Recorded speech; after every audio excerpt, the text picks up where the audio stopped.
My name is Claire, and I'm 25 years old. After finishing junior college, I got a job at a department store where I still work today. That's where I met my husband, John. When I first started at the store, John was working at the main office, and he was in charge of training new employees. He seemed serious and strict at first.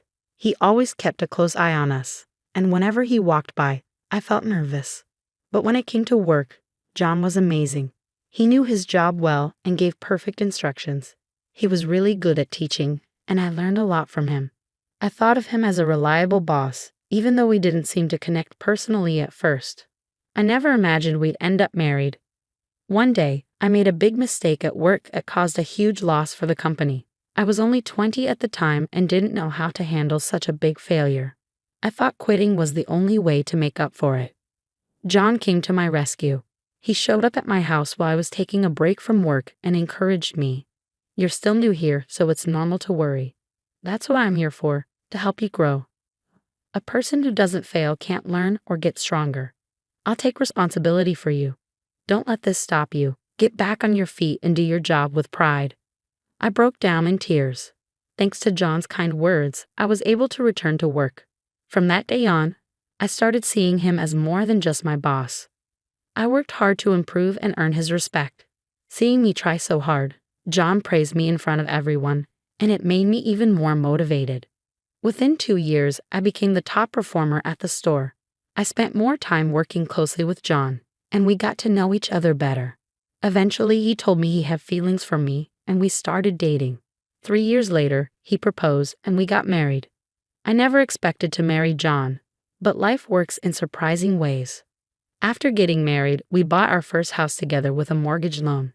Since we both worked at a big department store, we were able to get approved for the loan and purchase the home. We were so happy with our new house, and everyone at work said we were the perfect couple.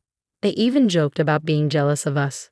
We were happy to hear that, but it also made us want to set a good example. So we put extra effort into our work, and things went really well. Then, last year, I found out I was pregnant. I was so happy.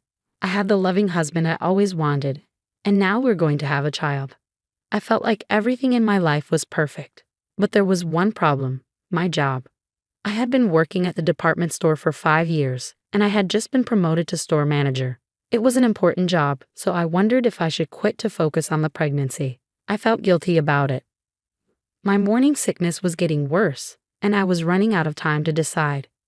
I talked to John, and we agreed that it would be best for me to leave my job. I felt bad about it, but John reassured me. "I'll handle everything. I'll work extra hard and make more money. You don't have to worry about anything. Just focus on the pregnancy." His words took the weight off my shoulders, and I could relax and look forward to our baby. A little while later, I had to be hospitalized. Normally, it wouldn't have been necessary, but my pregnancy symptoms were very severe, and the doctors wanted to keep an eye on me. I spent a lot of time alone in the hospital, which was pretty lonely, but John came to visit me every day, even though he was really busy, and that made me feel better. After about 3 months, I was finally allowed to go home. John took a day off from work to pick me up, and we drove back together. It felt nice to be home after such a long time. The house seemed a little different after being away for so long. It felt a bit strange, and after looking around for a bit, I noticed something. All of my things that had been in the living room were moved to my bedroom. I asked John about it, but he just seemed uncomfortable and didn't give me a clear answer. While I was wondering why he was acting like that, the doorbell rang. I thought, who could it be at this time? When I opened the door, I was surprised to see my mother-in-law, Margaret. I had just come back from the hospital and was hoping to spend some time alone with John, but I couldn't turn her away. Margaret walked in like it was her own house, not even greeting me. She only noticed me when I walked in from the door and said, "Oh, what are you doing out of the hospital? I didn't know you were back." I apologized for not telling her sooner, and she replied with a bored look, "You could have stayed in the hospital longer." Then she made herself comfortable in the living room. I went over to John and asked, "Why is she here?" John didn't seem to understand why I was confused and just said, "Oh, my mom has been coming over a lot lately." I was frustrated, so I decided to ask Margaret directly. "Margaret, I just got out of the hospital, so I'd like to spend today with John. Could you excuse me?" She looked at me and said, I just got here, and you want me to leave now? You act like this is your house. That irritated me. This was my house. John and I had bought it together.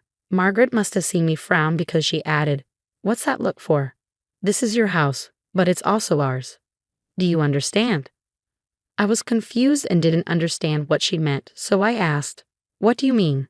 She scoffed and said, "How can you be so clueless? This house was bought by my son, and since he's part of my family, it's ours too. Now do you get it?" Her explanation didn't make sense to me, and I wanted to say something back, but I didn't know what to say at first. When I tried to argue back, John interrupted me and said, "Don't complain about my mom. She's the one who's been taking care of everything while you were in the hospital," and started blaming me instead.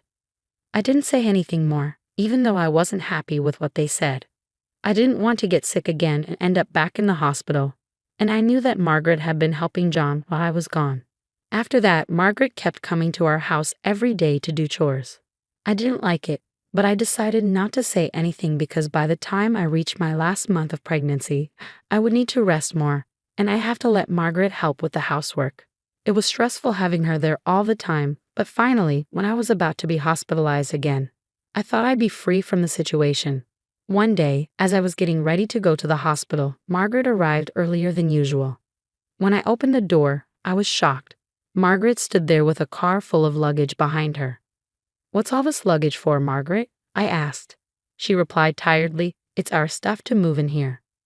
I rushed into the living room where John was and asked, "What's going on? I didn't hear anything about this." I raised my voice and asked again, "Wait, did you say your mom and family are moving in?" Before John could answer, Margaret butted in. "My oldest daughter's family and I are all moving in here to live with you. It's already decided, so don't make a fuss." John agreed with his mother and told me sternly, "That's how it is, so don't go against my mom." I couldn't believe it. Trembling, I asked John, "Why did you make such a big decision without telling me?" Margaret shouted, "I told you already. This is our son's house, so it's our house too," and raised her voice at me. I was getting really angry, so I told her, "Please be quiet, Margaret. I'm talking to my husband." Margaret didn't expect me to speak up like that, so she went quiet. I took the chance to talk to John. "What's going on? Why are they all moving in with us? We're going to have a baby next month. You said this house was for us to be a family, didn't you?" John's response shocked me. "What's the problem? My mom and sister are my family. It'll be more lively with everyone here. You think it's fun because you're related to them. But for me, they're strangers. 4 people I don't know are suddenly moving in. How am I supposed to enjoy that?" John snapped, "This is my house. What's wrong with me having my family here? You and I bought this place together, so it's not just your decision." In the end, we both stood our ground. I knew John was close to his family, but this was beyond what I expected. I realized just how much of a mama's boy he was, and I lost all confidence in our marriage. I made up my mind and said to him, "Fine, if you want to live with your mom and sister and her family, I won't stop you. But I'm leaving." I quickly went to the town office to get divorce papers. I came back home, stood in front of John, and handed him the papers. "I can't do this anymore. Let's get a divorce." John was shocked. He hadn't expected me to ask for a divorce. He stood frozen, looking at the papers for a few seconds. Then, with a smug look, he said, "What are you going to do after we get divorced? How will you support your child if you don't even have a job?" He looked at me like he was satisfied with what he'd said. His smug expression reminded me of Margaret, which only made me more furious. "Just sign the divorce papers." John laughed at my anger and signed the divorce papers. "Are you sure about this? We're getting a divorce, but you'll be the one in trouble." "Right." He signed them, and now it was my turn to stand strong. "Hey, aren't you forgetting something important? My dad owns an apartment rental business." "Oh, that means I don't have to worry about finding a place to live. Plus, I'll get child support from you."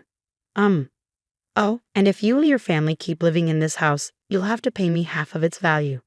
John finally realized the situation he was in. His face went pale as he looked at me. "Well, I guess we won't see each other again. Take care. I'll contact you through my lawyer from now on." John was in shock, sitting there.